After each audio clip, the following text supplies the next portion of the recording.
Assalamualaikum warahmatullahi wabarakatuh. Innal hamdalillah nahmaduhu wa nasta'inuhu wa nastaghfiruh wa na'udzu billahi min syururi anfusina wa min sayyiati a'malina. May yahdihillahu fala mudhillalah wa may yudhlil fala hadiyalah. Amma ba'du. Pemirsa Ngebakul yang dirahmati Allah Subhanahu wa taala,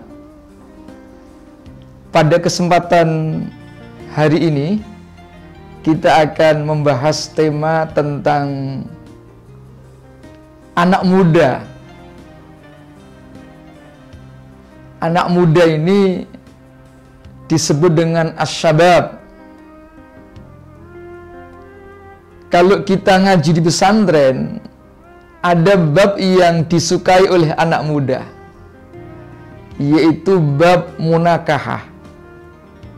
Kalau ngaji itu pas masuk bab pertama, bab toharoh, santri itu ya ada yang serius, ada yang tidur. Kalau bab muamalah, santri yang ngaji itu hampir semuanya tidur. Itu sebabnya bab muamalah sampai sekarang yang pinter cuman kiainya, santrinya nggak ada yang pinter tentang muamalah. Tapi begitu membahas salah satu bab, yaitu babul munakahah, bab tentang pernikahan, wow, keren. Semua santri nggak ada yang tidur itu. Ternyata materi yang paling disukai oleh santri, oleh anak muda, yaitu tentang nikah. Itu sebabnya Rasulullah SAW juga memberikan pesan kepada anak muda. Ayyuhas syabab, man istata'a minkumul ba'ah falyatazawwaj. Wahai para generasi muda, jika kalian mampu al-ba'ah, untuk ragat ya, kemampuan secara finansial sudah cukup, maka hendaknya nikahlah kalian. Sebab kalau enggak nikah ini berbahaya. Kendati demikian, nikah dalam perspektif fikih itu bisa jadi merupakan sebuah kewajiban. Anak muda yang duitnya banyak, seandainya tidak nikah berbahaya, akan jatuh ke perbuatan zina misalnya, ini menjadi wajib. Ada juga yang malah sebaliknya, nikah ini jadi masalah, bisa tidak dianjurkan, bahkan dimakruhkan. Mungkin juga bisa jadi diharamkan. Anak muda yang pengangguran, HP-nya sih memang ada 2, tapi pulsanya nggak pernah ada. Jadi sukanya ngopi yang gratis itu ya, sebetulnya bukan ngopinya, cari wifi yang gratis. Tiap hari minta kepada orang tua. Seandainya nggak nikah itu nggak apa-apa. Seandainya nikah malah memberatkan banyak orang itu. Sudah pemalas, merokoknya banyak, belinya eceran. Ini kan masalah pemuda yang kayak begini ini. Ya, suka malak gitu kan. Seandainya nggak nikah nggak apa-apa. Nah ini barangkali tidak disunahkan ini. Harus kerja dulu. Maka yang disunahkan, yang diperintahkan itu adalah orang yang secara finansial paling tidak cukup untuk hidup keluarga. Walaupun tidak harus kaya. Jadi insya Allah, kalau kita ada niatan untuk menikah, sekalipun kondisi sekarang mungkin secara ekonomi biasa-biasa, nggak usah khawatir. Allah nanti yang akan memberikan kekayaan. Nggak usah khawatir. Yang penting modal nekat. Kalau bisa nyari mertua yang kaya, kontrakannya banyak. Nah, nikah itu adalah secara bahasa mempunyai arti al-jam'u kumpul, tapi itu secara bahasa. Secara istilah dalam kajian fikih sering disebut dengan aqdun yatadhammanu ibahata wat'in bilafzi inkahin au tazwijin. Yang disebut dengan pernikahan itu adalah satu akad yatadhammanu, yang bisa atau mengandung ibahata wat'in, diperbolehkannya wati. Wati itu adalah mencari kelezatan, ya, jima diantaranya, dengan lafaz ingkah atau tazwij. Itu sebabnya kita sering mendengar angkah tuka wa zawwajtuka, ya, makhtubataka binti bimahri kadza wa kadza. Saya nikahkan saudara, ya, dengan mas kawin sekian misalnya. Jadi mas kawin itu ya boleh sedikit, boleh banyak, tapi juga jangan terlalu sedikit. Sekarang ini di Indonesia kadang-kadang ada pemuda yang nekat, maka kadang-kadang menyedihkan gara-gara nekat kawin yang modalnya belum cukup tadi, akhirnya apa? Memberikan mas kawin seenaknya sendiri.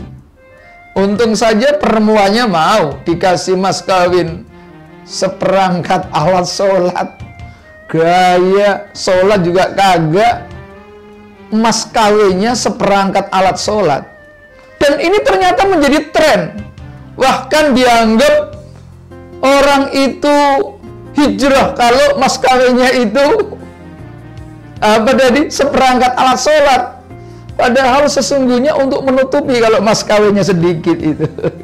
Tapi alhamdulillah perempuan Indonesia ini sekalipun mas kawinnya dengan ya nggak seberapa, tapi kan menerima. Coba bisa dihitung itu. Mas kawin kok seperangkat alat sholat. Itu kan cuma mekena 200.000 dengan sajadah 50.000. 250.000 kalau dibuat beli emas cuman 0,5 gram. Coba kalau dibacakan dengan mas kawin 0,5 gram. Barangkali tidak enak didengar, tapi nggak apa-apa. Insya Allah, Allah akan memberikan kekayaan asal orang melaksanakan syariat pernikahan itu dengan cara yang tulus, niat untuk berumah tangga, supaya punya keturunan, memperbanyak keturunan umat Islam. Insya Allah akan diberikan keberkahan oleh Allah. Kalau orang itu niatnya betul-betul mengerjakan perintah agama, bukan hanya sekedar mencari kesenangan. Ini menikah modal nekat doang, tidak ada persiapan apa-apa, hanya mengikuti nafsunya aja. Nah, oleh karena itu wahai generasi muda, silahkan nikahlah, tapi harus mempunyai tujuan yang jelas, harus punya orientasi yang jelas, dan belajar untuk memanajerial rumah tangga yang baik. Banyak orang di tengah kehidupan berumah tangga berantakan. Karena apa? Karena banyak dari generasi muda hanya dengan modal nekat, bonek. Nikah kok bonek, sehingga asal-asalan. Dia tidak bisa membedakan ketika hidup sendirian dengan hidup keluarga. Padahal ketika sudah berkeluarga, itu artinya kita hidup tidak sendirian. Ada anaknya orang loh, yang mungkin punya latar belakang berbeda, pendidikannya berbeda, adat istiadatnya bisa berbeda, ya, mungkin karakternya juga berbeda. Itu sebabnya harus betul-betul memahami ajaran agama. Memerintahkan ketika ada pemuda yang mau nikah itu harus lihat-lihat dulu perempuannya. Kira-kira ini perempuannya akhlaknya baik apa enggak? Memang sih, kalau kita mau menikah itu idealnya nyari yang top.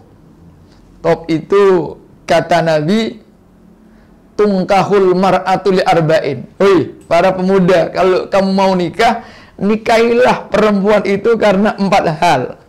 Apa itu? Li jamaliha, cantik. Walimaliha, duitnya banyak, kontrakannya banyak, minimal mertuanya punya kontrakan lah kira-kira. Wali hasabiha, punya keturunan nasab yang baik. Walidiniha, karena faktor agamanya yang hebat. Tapi kalau nyari yang model kayak begini yang hebat semuanya, 4 perkara, emang ada yang mau sama Anda? Susah kan? Nyari perempuan yang 4-4-nya itu punya. Kalau toh ada, ya mungkin lihat kalian sudah kabur duluan. Maka pilihan yang ideal itu harus kita pertimbangkan. Kalau bisa ya turun sedikit lah. Yang penting apa? Agama memberikan gambaran walidiniha, karena faktor akhlaknya, agamanya. Karena apa? Insya Allah fadfar lidzatid din taribat iyadak. Jika kalian memilih perempuan karena faktor agamanya, maka Anda akan selamat. Jadi hati-hati bagi anak muda yang semangat untuk nikah, silahkan dari mulai sekarang dipersiapkan secara baik. Insya Allah akan mendapatkan jodoh yang baik. Dengan catatan, sejak sekarang Anda menjadi pemuda yang baik, insya Allah akan mendapatkan jodoh perempuan yang baik. Wallahul muwaffiq ila aqwamit thoriq. Assalamualaikum warahmatullahi wabarakatuh.